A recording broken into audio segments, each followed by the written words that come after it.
อันนี้แหละจงไว้กินซื่อๆนี่นกน้อยนี่ก็ฮ้องตลอดนกน้อยนี่ก็บุหนี่ไปใส่เลยตอมดอกมะม่วงล้นหลายปีนี่มะม่วงล้นหลายสิได้กินอยู่บ่ฝนตกน้อยเนาะฝนตกน้อยแล้วมะม่วงตั้งแต่ล้นพอบ่ได้ซื้อหมู่กินระยะพี่น้องเพราะว่ามันค่าน้ำเนี่ยมันสูงบัดนี้น้ำสร้างก็แห้ง9 เมตร9.50 เมตรยังแห้งอยู่จ้างคนลงลวงก็เขาก็บ่กล้าลงมันเลิกหลายครับคือว่า9 เมตรนี่ก็โยบ่แม่นธรรมดาเด้ท่านผู้ชมเอ้ยน้ำสร้าง9 เมตรนี่ถือว่าสูงแล้ว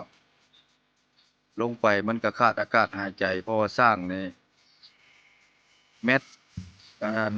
1.30 เมตรลวงกว้างลวงลึกละเมตรอันนั้น9.5 เมตรเนาะ9.5 เมตรน่ะอยากปลูกอยู่อยากปลูกในสวนครัวบ้านเนี่ยมันก็งามอยู่เนาะแต่ว่ามันค่าน้ำค่าไฟบ่ไหวแล้วก็โจะเดือนที่นี่แหละแม่นค่าเฉพาะค่าน้ำแล้วมัน450,000เกือบอันนั้นตกอันพันกว่าบาทแล้วเนาะอันนี้ค่าไฟนี่ก็แสนปลายน้ำสร้างก็แห้งแต่น้ำประปาได้หั่นใดมันสิไข่ก็จะดับแล้วได้หดเอาได้นี่พี่น้องตะไคร้เนาะภาษาเพิ่นบ้านเฮาภาษาไทยเพิ่นเว้าตะไคร้หยังเท่านี้แหละ